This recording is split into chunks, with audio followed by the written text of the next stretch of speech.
Alors, je vais vous parler en fait de compression des données et c'est bien en fait que le monsieur m'ait donné le signal parce que ce qu'il faut savoir, c'est qu'on est en train d'être streamé en fait en direct sur une chaîne YouTube. Et si on a la possibilité justement d'être streamé, c'est parce qu'il y a la compression. Alors, l'objectif de la compression, comme le disait à l'instant Caroline, c'est qu'on a justement un signal analogique qui est donné par votre caméra. Alors ensuite, ce signal-là, on va le numériser, on va le digitaliser, on va l'échantillonner, comme elle vient de vous l'expliquer, avec une certaine fréquence, ou la respectant. Alors, par contre, effectivement, ce signal-là, on va le manipuler, on va faire un certain nombre de choses. Par exemple, là, il est capturé, ensuite, il est transmis justement sur le réseau, pour pouvoir effectivement être disponible dans vos foyers ou au travers de votre réseau Internet. Et donc effectivement, pour que ce signal-là puisse être transmis quasiment en temps réel, c'est-à-dire en fait de façon très très rapide, vous imaginez bien que l'information, la quantité d'informations qu'on est en train d'acquérir, je suis en train de bouger, je suis en train de parler, il y a du signal, il y a de la parole, il y a du mouvement, donc en fait il y a de l'image. Et donc tout ça, il faut que ça soit transmis à des vitesses qui sont assez grandes, mais même avec ça, si jamais effectivement on transmet l'information telle qu'on l'acquiert à une très très grande qualité, vous imaginez bien, par exemple, il y a une caméra de très haute résolution, ça fait vraiment des quantités qui sont énormes d'informations qu'on ne peut pas transmettre de façon raisonnable. Justement sur le réseau, sans qu'il y ait des effets de saccade, etc. D'accord ? Pour ceux d'entre vous, par exemple, qui regardent leurs séries préférées en streaming sur Internet, c'est vraiment le cas typique. Donc effectivement, il y a eu des solutions qui sont basées sur des standards de compression qui permettent justement de réduire la quantité d'informations qu'on va transmettre. Et la réduction de cette quantité d'informations à partir de ce qu'on a échantillonné, on appelle ça la compression. Alors ces données-là, elles peuvent être de différentes formes. Ça peut être du son, par exemple, hein, ce qu'on appelle ici, enfin là, ce qu'on voit, c'est justement la plateforme Deezer. Ici, ça peut être de l'image. Par exemple, ici, on a juste lancé le moteur de recherche sur Cloud Channel. Vous avez en fait toutes les images qui étaient là. Alors, ça peut être aussi, comme je viens de vous le dire, YouTube, hein, ici des vidéos.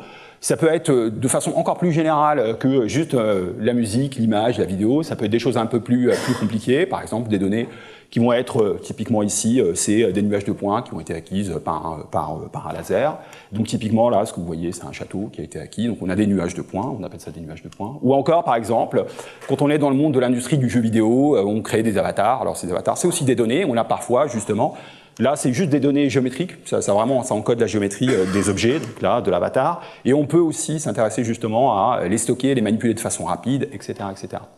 Alors, on peut aller plus loin. Hein, vous êtes tous, j'imagine, un certain nombre d'entre vous ont leur profil sur Facebook ou n'importe. Effectivement, ces réseaux sociaux, c'est aussi des données qu'on peut éventuellement manipuler de façon plus ou moins rapide. Donc, on aura besoin de compression.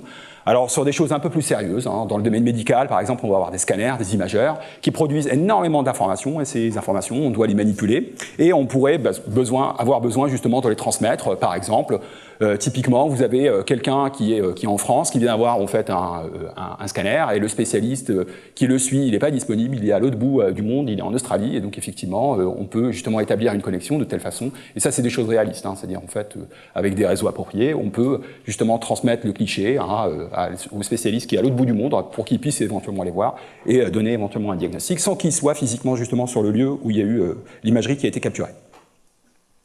Ok ? Alors, oui. Alors, en fait, là, vont se poser trois problèmes. Comme on vient de l'expliquer, là, on a parlé d'acquisition. Là, moi, je vais vous parler plutôt de stockage. Et ensuite, il y aura Christophe qui va parler de transmission des données. Mais moi, je vais faire un focus justement sur le stockage au travers de la compression. Alors, sans doute, vous avez déjà entendu parler de compression. Qui sont les gens qui connaissent un schéma de compression? Si vous avez à me dire un schéma de compression, par exemple, pour les images, que vous connaissez tous, peut-être, plus ou moins. Vous avez tous ça sur vos smartphones, appareils photo, sur Internet. C'est le format, justement, de compression d'image le plus connu. Ça vous dit quelque chose, JPEG? Ouais? Tout le monde? Très bien. Voilà, donc JPG. Alors, il y a JPEG, alors il y a les versions, justement, qui intègrent le mouvement. On appelle ça du MPEG. D'accord? Alors, de façon générale, je prends une donnée que je vais appeler D, peu importe, D comme donnée, et je voudrais en fait la coder, la compresser. Alors, j'ai un algorithme, d'accord? Un truc super sophistiqué, qui permet justement de coder ou de compresser. Alors ça, je peux voir ça comme étant un machin qui s'appelle C, que j'applique à D, pour à partir de D, j'ai CD. Alors, une fois que j'ai ça, généralement, j'ai pas justement la possibilité forcément de revenir en arrière. Alors, je vais définir un autre algorithme qui permet, lui, de revenir en arrière, qui s'appelle D, d'accord, qui récupère justement CD et qui vous donne justement DCD. Alors le CD là, je l'ai appelé C, ça peut être différent de CD. Ok? Et en fait, il y a deux types de compression. Il y a ce qu'on appelle en fait la compression conservative et la compression non conservative. Alors qu'est-ce que ça veut dire conservatif? Ça veut dire tout simplement quand vous avez un algorithme de compression et de décompression, bah, ça reproduit en fait votre donnée originale. D'accord? Il n'y a pas de perte d'information entre les deux. Un algorithme de compression non conservative, c'est un algorithme de compression justement où on n'a pas D qui est inverse de C de telle façon à vous produire exactement D. Mais généralement, on se débrouille de telle façon justement que D ne perde pas trop d'informations. Donc typiquement, lorsque vous allez décompresser ce que vous allez compresser, vous allez avoir presque D. D'accord? Alors typiquement, si vous faites ça avec un schéma tel que le PNG, donc en fait là, c'est justement un format d'image qui lui ne compresse pas. D'accord? Alors plus exactement, en fait, la compression est conservative. Donc effectivement, vous voyez là, il y a relativement peu de choses en fait qui gênent à l'œil. Hein. On voit sur le ciel, c'est assez plat, c'est assez joli. Sur la fusée, c'est pareil. Alors, j'oppose à ça justement des schémas de compression qui sont dits conservatifs, où on a une perte d'information. Alors, je ne sais pas si on arrive à les voir avec le vidéoprojecteur, mais vous êtes habitué en fait à les voir plus ou moins en fait sur JPEG. Donc typiquement, si on regarde par exemple là sur les frontières des objets, on commence à voir un petit peu, ça oscille. On peut aussi voir ici, il y a des petits artefacts qui apparaissent sous forme de carrés. Alors on peut aller en fait un peu plus loin, sur le mouvement on le voit beaucoup plus. Alors vous avez toute la TNT maintenant chez vous. Alors de temps en temps justement si vous captez pas bien avec la TNT ou si par exemple votre connexion ADSL ne marche pas très bien et vous utilisez justement votre box pour recevoir la télé, est-ce que vous êtes déjà aperçu par exemple typiquement quand vous perdez un peu de débit, il y a parfois des petits carrés verts, noirs qui apparaissent? Non? Vous avez déjà vu ça ou jamais? Ou quand vous streamez, bah, c'est exactement en fait le même problème. C'est parce qu'en fait il y a un compresseur qui est derrière et justement ce compresseur là il fait la même chose que JPEG mais plutôt pour du mouvement avec d'autres standards. Voilà, donc la compression c'est très bien, ok, parce qu'on va voir que ça permet de réduire la quantité d'informations qu'on va essayer justement de véhiculer et donc ça permet d'être plus rapide pour faire un tas de choses. Typiquement pour faire du streaming, comme on est en train de le faire actuellement. Mais par contre, il ne faut pas se leurrer, on aura une perte d'information. D'accord? Et toute l'idée, c'est justement d'avoir un espèce de compromis entre la qualité qu'on garde et aussi en fait la vitesse à laquelle on transmet, donc en fait la quantité d'informations qu'on stocke. Ok, alors pour parler un petit peu de compression, on ne peut pas faire l'impasse sur un tout petit peu de mathématiques, un tout petit peu. Hein. Ok, donc là, je vais vous parler de ce qu'on appelle le codage uniforme. D'accord? Alors pour ça là, on a besoin de ce qu'on appelle une représentation binaire. Alors très schématiquement, très simplement, qu'est-ce que c'est qu'en fait une représentation binaire ou l'écriture binaire d'un nombre? Alors c'est ce qu'on appelle l'écriture en base 2. Ok? Alors je vais utiliser ces deux crochets avec l'indice ici qui est 2 pour dire que c'est une représentation binaire. Alors une représentation binaire va se présenter justement sous la forme A0, A1, A2, A3 jusqu'à AN-1. Et en fait, chacun des A0 que vous allez voir apparaître ici, ça va être soit un 0, soit un 1. D'accord? Alors vous avez tous entendu parler de bits, d'accord? Binary digit, d'accord? C'est juste des 0 et des 1. Et en fait, ce monde-là, le monde du numérique, c'est du 0 et du 1. Et ça vient justement des représentations binaires des nombres. Et donc effectivement, typiquement, ça représente quoi? Ben, on peut justement dire qu'on peut représenter un nombre sur la base binaire en disant qu'un nombre va pouvoir être représenté sous la forme A0, 2 à la puissance 0, plus 1, 2 à la puissance 1, donc là ça me fait A0 tout court, ici ça me fait 1, 2 à 1, ici ça me fait 4 à 2, ici ça me fait 8 à 3, etc. etc. D'accord? Et donc typiquement, maintenant si je prends un nombre que vous connaissez tous dans notre base usuelle qu'on appelle la base décimale, donc là par exemple j'ai pris 6, sur la base 10, la base décimale, et bien en fait 6, pour le représenter sous cette forme-là, regardez c'est facile, il suffit que j'ai A2 égale 1, 1 égale 1, et A0 égale 0, et tout le reste égale 0. Vous êtes d'accord avec ça? Donc effectivement, ce qui donne la représentation binaire qui est là, A1, 0. D'accord? Et pour représenter un 6, j'ai besoin de combien de 8? J'en ai besoin en fait de 3. Ok? Voilà, et donc la notion d'information va provenir de ça. Donc maintenant, si je code les nombres qui vont de 0 jusqu'à 3, bah, le 0 c'est 0, 0, le 1 c'est 0, 1, le 2 c'est 1, 0, et le 3 c'est 1, 1. Exactement dans cette représentation. Ok? Alors essayons d'aller maintenant un peu vers l'image. Donc maintenant j'ai cette image-là. J'ai fait un petit zoom, là, avec le bleu. Donc ce qui me donne justement le petit carré qui est là. Alors ce petit carré, il est décomposé en petites cellules. Est-ce que vous vous rappelez comment on appelle ces cellules sur les images? Les pixels. Voilà, picture element, donc les pixels. Alors chaque pixel ici, je l'ai coloré. Alors quand je l'ai coloré justement du noir vers le blanc. Noir, ça veut dire effectivement que c'est quelque chose qui est sombre. Blanc, ça veut dire que c'est quelque chose qui est brillante. Alors, quand c'est sombre, je lui ai donné une petite valeur. On appelle ça le niveau de gris. Quand c'est intense, Quand c'est brillant, je lui ai donné aussi une valeur qui est plus grande. D'accord? Alors tous ces nombres ici, on les a représentés sous forme entière. Donc là, vous voyez 0, alors qu'est-ce qu'il y a 1, 3, 2, etc. Alors, pour faciliter un peu la représentation, ce que j'ai fait, c'est que j'ai pris toutes les lignes qui sont là, d'accord, et je les ai dépliées. D'accord? J'ai représenté ça sous forme d'un tableau au lieu que ce soit sous la forme d'un carré. Voilà, c'est ce qui est ici. Donc à partir de là, j'ai déplié les lignes. Donc là, si vous regardez en fait la succession des lignes, c'est exactement le carré qui est là. Très bien. Alors maintenant, je vais passer de la représentation qui est là, qui est une représentation décimale. Alors bien évidemment, faire la transformation d'informations sur une base décimale, vous imaginez bien, en fonction de la valeur qu'on prend. Donc effectivement, j'aurai justement des nombres différents à transmettre. Alors que convertir ça sur une base binaire, j'aurai toujours des 0 et 1 à manipuler. D'accord? Vous voyez tout l'intérêt. Que des 0 et des 1. Et ça aime bien. Les machines discrètes, on les pense comme un ordinateur, ça aime beaucoup ça, les 0 et 1. C'est la façon dont on a conçu justement les ordinateurs.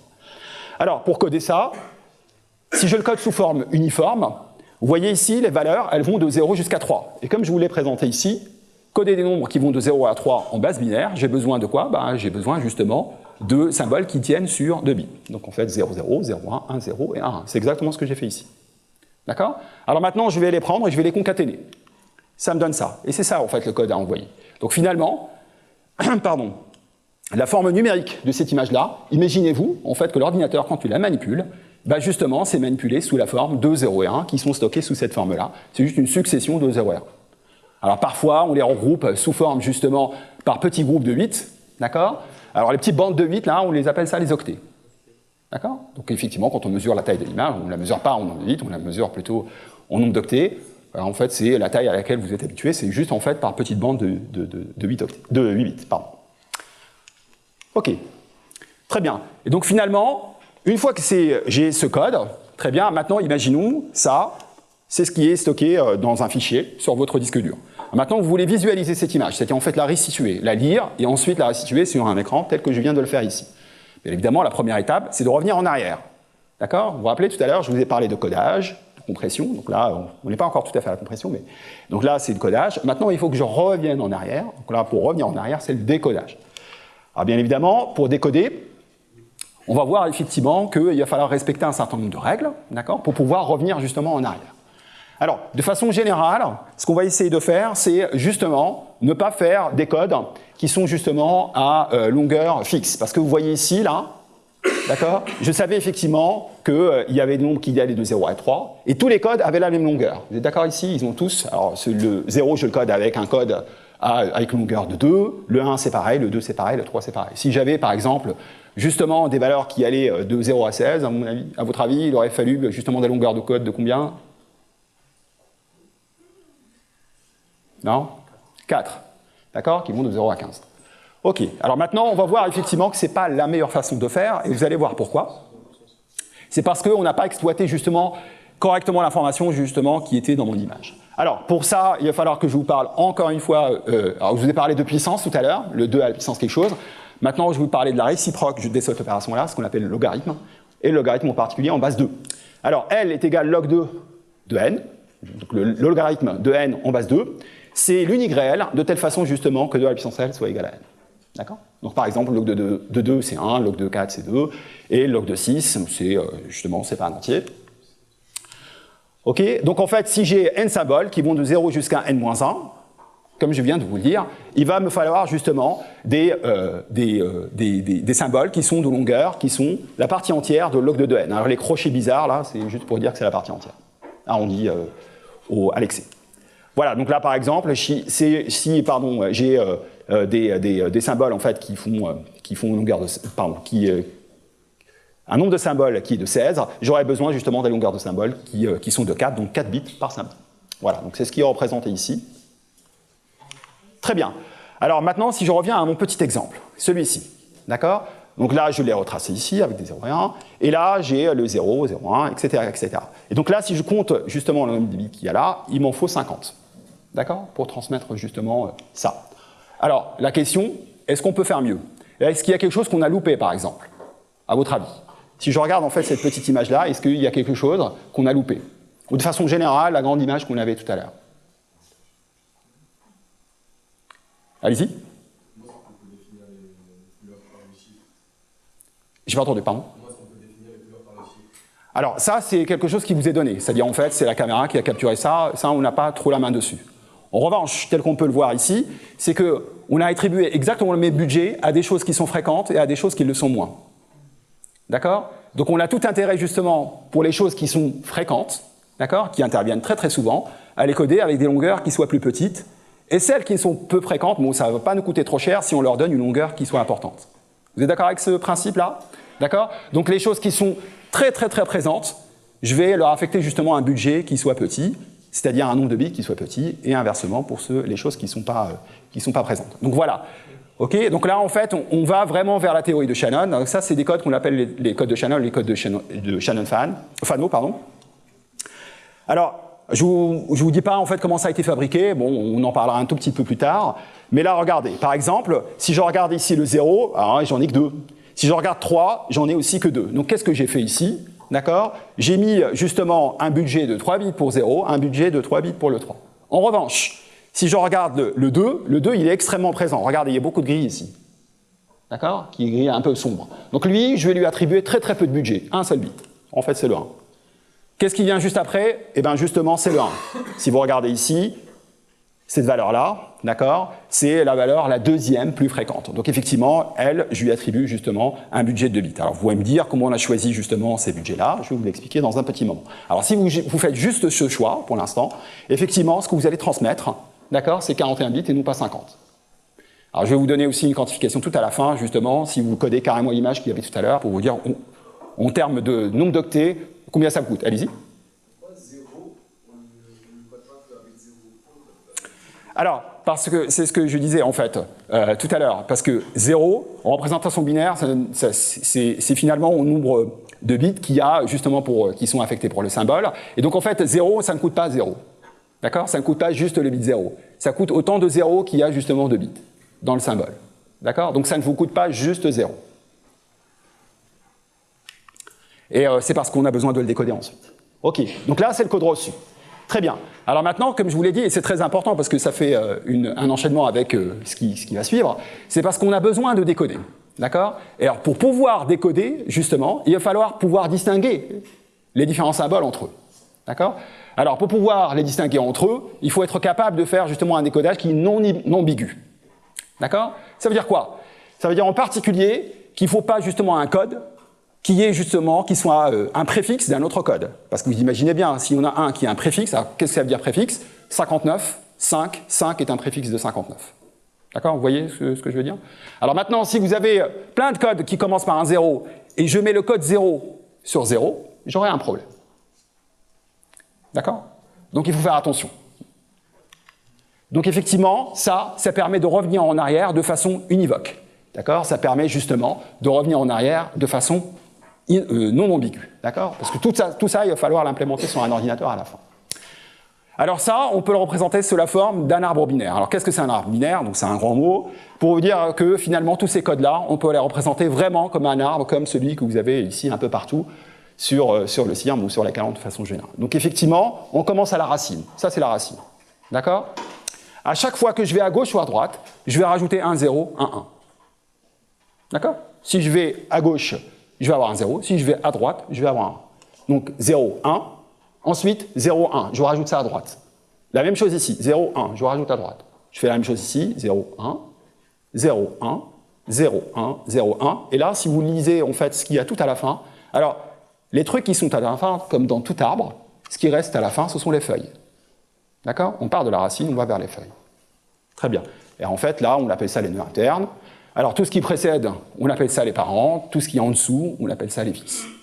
Voilà. C'est vraiment une hiérarchie qui est organisée comme ça. Alors, ce que vous pouvez en fait remarquer en particulier, c'est que si je regarde toutes les feuilles de cet arbre-là, ça encode tous les symboles, justement, qui sont sur 3 bits. Alors, tous les symboles qui sont là, ça encode les symboles qui ont 2 bits. Ceux-là, ils ont chacun 1 bit. D'accord? Voilà. Alors maintenant, il va falloir s'arranger, comme je vous l'ai dit, de telle façon à ce que le code soit un code préfixe. C'est-à-dire, en fait, pour qu'on puisse faire un décodage non ambigu. Alors, par exemple, ça, on se l'interdit. Parce que lui est un préfixe de celui-ci. Donc, on ne peut pas remonter en arrière de façon univoque. D'accord? Alors, si on fait les choses proprement, qu'est-ce qui va se passer? Ben, en fait, finalement, on va dire que, justement, le 2, il correspond au code 1. Le 1, il correspond au code 01, vous voyez le 01, il est juste là. Et le 001 qui correspond au code 0, et puis le 000 qui correspond au code 3, bah en fait, ils sont tout en bas. En clair, ça veut dire quoi? Plus je vais en profondeur dans cet arbre-là, plus je vais avoir justement des codes qui sont moins fréquents, donc avec une longueur qui est assez importante, et plus je monte dans la hiérarchie, d'accord? Plus, alors, la hiérarchie, vraiment, c'est parce que c'est des choses des gens qui sont importants. Donc effectivement, eux, il va falloir très peu d'informations pour les coder. Donc effectivement, je vais les coder à très peu de bits, mais c'est normal, ils sont très fréquents. Et en plus, de façon, le choix que j'ai fait ici assure justement que le code est préfixe. En clair, je vais pouvoir repérer chacun des symboles que j'ai ici de façon univoque, juste en parcourant cet arbre-là en profondeur. D'accord? Donc en marchant dans cet arbre-là du haut vers le bas, je vais pouvoir aller vers tel ou tel symbole. Alors, pour être tout à fait concret, donc là, j'ai le décodage à partir de ce symbole. Donc, qu'est-ce qu'on va faire? Le 001, c'est un parcours. Parce que là, en fait, 0, 0, d'accord? Et puis le 1. Donc là, j'ai fait gauche, gauche, droite. Gauche, gauche, droite. Ah, ça me donne 0. Donc là, je décode 0. D'accord? Et je n'ai aucun moyen de me tromper, encore une fois, parce que justement, je n'ai pas d'ambiguïté du fait que j'ai choisi un code qui est préfixé. Alors ensuite, celui-là, c'est terminé. J'enlève ces 3 bits. Maintenant, qu'est-ce qui me reste? Ah, je lis 0, 1. Je pars toujours de la racine. 0, 1. Ah, ça, c'est la 1. J'ai décodé 1. Ensuite, je l'enlève. 0, 0, 0. Et là, je fais tout le parcours qui est là. 0, 0, 0. Gauche, gauche, gauche. Et là, je décode le 3, etc., etc., etc. Et je répète ça. D'accord? Ça va? Très bien. Alors maintenant, on va se poser en fait la question suivante. On va se poser la question. Voilà, on l'a fait en fait sur des exemples qui sont petite taille, etc. Vous imaginez, hein, quand vous avez votre appareil photo qui capture une image qui a 12 millions de pixels, hein, justement l'ingénieur il ne s'amuse pas à calculer, à regarder justement ça bit à bit, parce qu'il y a beaucoup d'informations. Alors, en fait, on va se poser la question comment on peut quantifier mathématiquement cette fois-ci la quantité d'informations qu'on a dans une suite de symboles. Et ça, c'est l'une justement des contributions majeures de Shannon. D'accord? Au travers notamment d'une notion qui s'appelle l'entropie de Shannon. L'entropie, c'est une notion plus large en physique, mais il y a une entropie particulière qui porte le nom de Shannon, qui a eu justement, vu le jour grâce à lui. Donc maintenant, on va dire que PI, c'est la fréquence d'apparition d'un symbole I, et justement, quand vous avez un certain nombre de symboles, quand j'en ai n, de 0 jusqu'à n-1, eh ben, la somme des probabilités, c'est 1, forcément. D'accord? Donc en fait, parce que je ne peux observer que ces symboles-là. Donc effectivement, il faut au moins que j'observe 1, et donc effectivement, la somme de toutes les probabilités, c'est 1. Très bien. Alors par exemple, si je regarde cette image-là, ici, il y a 4 symboles. Donc comme je vous l'ai dit tout à l'heure, 0, 1, 2, 3. OK? Alors, c'est une image qui fait 256 par 256. Alors ça fait 2 à la puissance 16 pixels. Alors, je sais que ça peut un peu être troublant, mais le 2 puissance 16 ici, oubliez, hein, c'est pas la représentation binaire qui a quelque chose à voir avec les symboles de tout à l'heure. C'est juste pour dire que c'est une taille de 2 puissance 16. Et en l'occurrence, ça c'est la taille sur laquelle vous êtes habitué quand vous codez ça sur le disque dur. Donc là, on a à peu près 17 500 pixels qui sont noirs. D'accord? Ça veut dire quoi? Ça veut dire que finalement, la probabilité d'avoir un pixel noir, c'est 17 500 sur 2 puissance 16, ce qui me fait à peu près 27% des pixels qui sont noirs. Ensuite, j'en ai 1% à peu près qui sont blancs. J'en ai 19% qui sont à la valeur 2. Et j'en ai à peu près la moitié qui sont à la valeur 1. Donc vous voyez très bien, ces pixels-là sont les plus fréquents. Ensuite, il y a ceux-là. Ensuite, il y a ceux-là. Ensuite, il y a ceux-là. Très bien. Donc là, ce que je vous ai tracé ici, c'est ce qu'on appelle un histogramme. Donc là, pour chacune des valeurs, 0, 1, 2, 3. Et vous voyez effectivement là, la hauteur de la barre, ça vous reflète la probabilité d'apparition justement de cette valeur-là dans l'image. Très bien. Alors maintenant, on va définir un truc barbare qu'on appelle l'entropie, qui est la somme, d'accord, des logs de l'inverse de l'entropie, pondéré par justement, l'inverse de la probabilité pondéré par la probabilité. D'accord? Alors, cet objet-là, c'est un objet qui est très très important parce que justement, ça va vous donner ensuite une quantification de la quantité d'informations qui est présente justement dans un signal, une image, une vidéo, ce que vous voulez. D'accord? Donc là, j'ai tracé juste la courbe de cette fonction en fonction de P. Vous voyez effectivement que c'est une fonction qui croît ensuite qui décroît. Donc elle est bombée. Et puis elle a un maximum qui est ici. Alors il faut faire attention. Alors ça c'est pour les puristes. Il faut faire attention à ce qui se passe en 0. OK. Alors il y a une propriété qui découle naturellement de ça. C'est que cette entropie, elle est positive. D'accord? Alors comme P entre 0 et 1, ce machin-là, il est toujours positif. Ça c'est positif. On somme des choses qui sont positives, ça reste positif. Et l'entropie, elle est bornée supérieurement par log2 de n. D'accord? Alors, Ça veut dire quoi? Ça veut dire typiquement, ce genre de configuration, là, que vous voyez apparaître ici, ça a une entropie de 0. Ce genre de configuration qui est là, c'est-à-dire dans laquelle tous les symboles ont la même probabilité d'apparaître, ça a justement une entropie de 2. D'accord? Alors en particulier, ça atteint la borne qui est là. Et celle-là, elle est vraiment entre les deux. D'accord? Donc là, c'est une configuration extrême par le bas, ça c'est une configuration extrême par le haut. Dans cette configuration, on n'a qu'un seul type de pixels. Ici, on a tous les types de pixels et ils sont tous pareils. Très bien. Alors, que dit le théorème de Shannon? Le théorème de Shannon, il vous dit la chose suivante. Alors ça, c'est pas le théorème d'échantillonnage, c'est le théorème d'entropie, en fait, le théorème de codage. C'est que si tous les symboles sont tirés au hasard, selon une certaine loi, et cette loi-là, en fait, elle est guidée par les probabilités PI, alors le nombre de moyens de bits d'un code, le nombre de moyens de bits que vous allez trouver dans un code, il a justement, enfin, d'un code préfixe, est supérieur justement à HP. Donc en fait, HP, d'accord, que vous voyez apparaître ici, c'est une borne à faire sur la quantité d'informations qui est présente justement dans votre signal. Alors, on va donner encore une fois à ça une manifestation pratique, d'accord?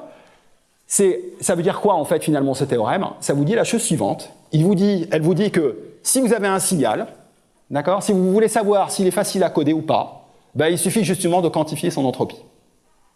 Et en effet, un signal qui va être, ou une information qui va être facile à coder, donc dans laquelle il y a peu d'informations finalement, c'est justement une information dans laquelle l'entropie est faible. D'accord? Donc si on code en fonction de l'entropie, on a gagné parce qu'on aura justement des codes dans lesquels on aura très très peu de choses à stocker. Rappelez-vous, notre obsession dans cette présentation-là, c'est d'avoir le minimum d'informations à stocker sur un disque dur pour que justement jamais vous n'alliez dire à vos parents « j'ai en fait un téléphone qui fait que 16 Go, je voudrais un qui fait 128 Go ». OK?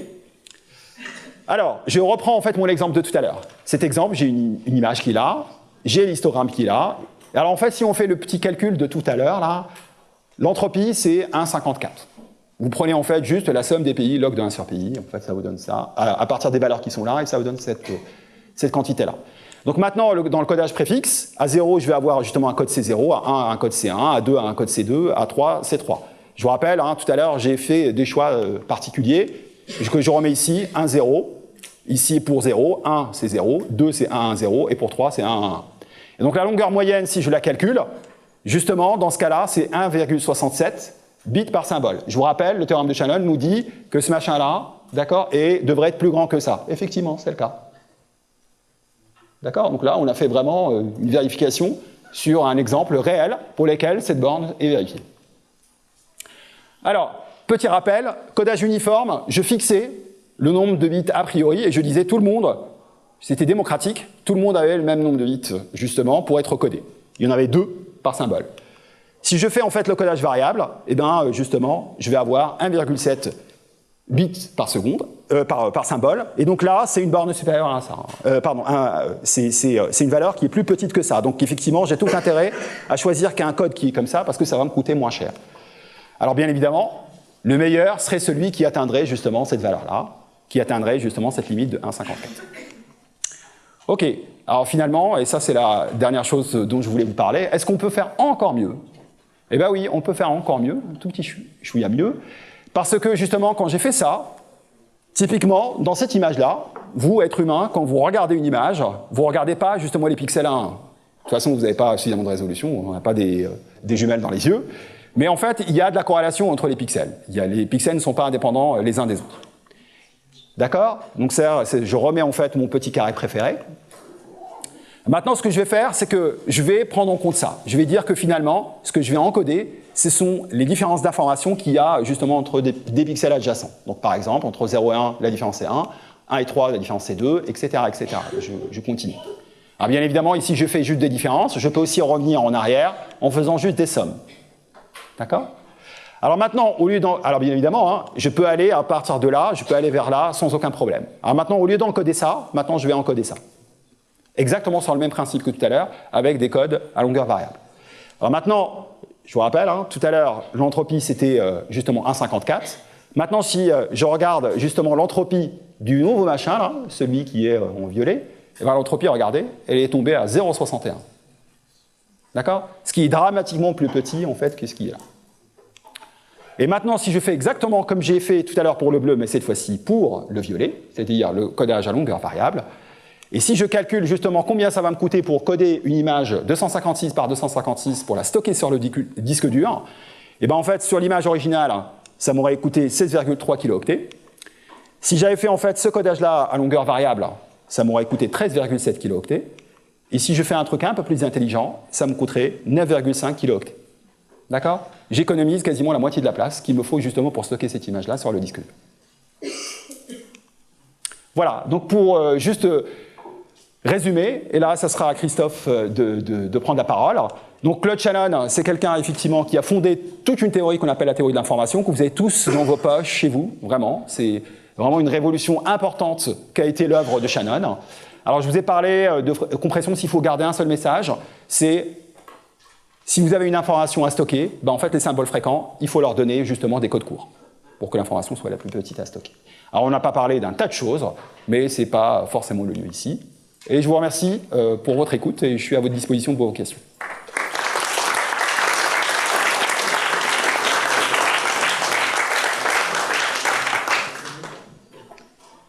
Qui a des questions?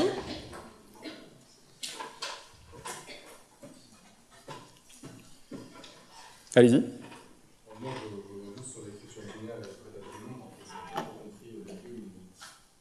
J'ai pas entendu, pardon.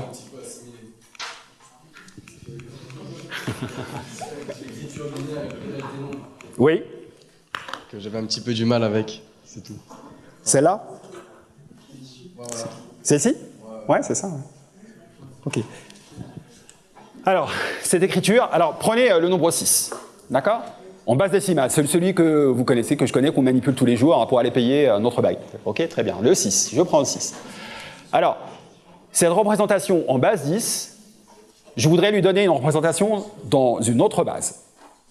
Alors, qu'est-ce qu'on appelle cette autre base? Eh bien, justement, cette autre base, c'est la base binaire, 2. À partir de la base binaire 2, je vais fabriquer ce qu'on appelle des polynômes. Donc, 2 puissance 0, 2 puissance 1, 2 puissance 2, 2 puissance 3, etc. etc. Alors, c'est valable pour les entiers. Hein. Très bien. Alors maintenant, quand vous regardez 2 puissance 0, c'est quoi la valeur? C'est 1.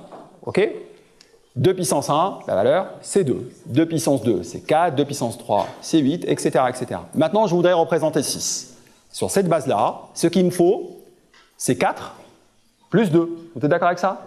Les 2 puissances de 2 qu'il me faut pour représenter 6, c'est la puissance 2 et la puissance 1. D'accord?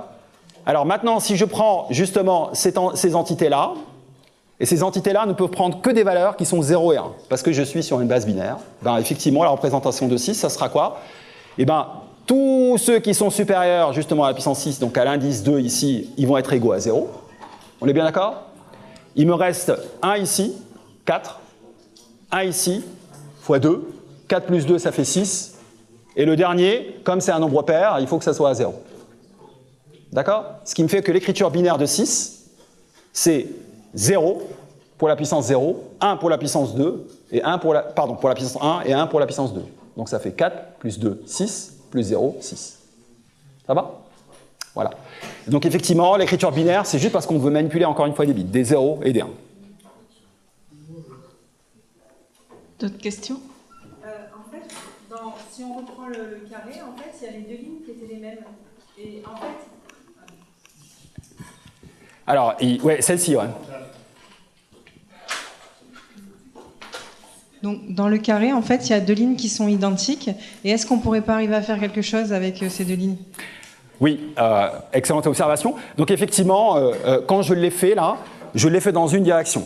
Quand j'ai commencé à dire, parce qu'il n'y a pas que ça, parce que si vous regardez par exemple cette colonne et cette colonne, alors pas toutes les colonnes, mais par exemple là et là, vous voyez, hein, elles sont aussi semblables. D'accord? Donc si j'avais pris les différences non pas en ligne mais en colonne, j'aurais eu en fait finalement les mêmes valeurs qui auraient été encodées ici. Ça aurait été pareil. Alors là, je l'ai fait en fait juste en ligne, on aurait pu faire les colonnes. On peut aller un peu plus loin en faisant ce qu'on appelle les transformés, parce que JPEG, c'est pas tout à fait ça. Il y a des choses en fait qui sont derrière, qui sont un peu plus compliquées. Et comme on n'a pas le temps justement de l'expliquer, et c'est aussi un peu compliqué, mais la réponse à votre question, oui, on peut le faire, on peut faire des choses extrêmement intelligentes, et JPEG, c'est ce qu'il fait en fait. Et vous allez voir qu'avec Gabriel, on peut faire encore plus. D'autres questions? On va peut-être remercier les deux premiers conférenciers, faire une petite pause et on se retrouve dans un quart d'heure Merci à vous. pour la suite.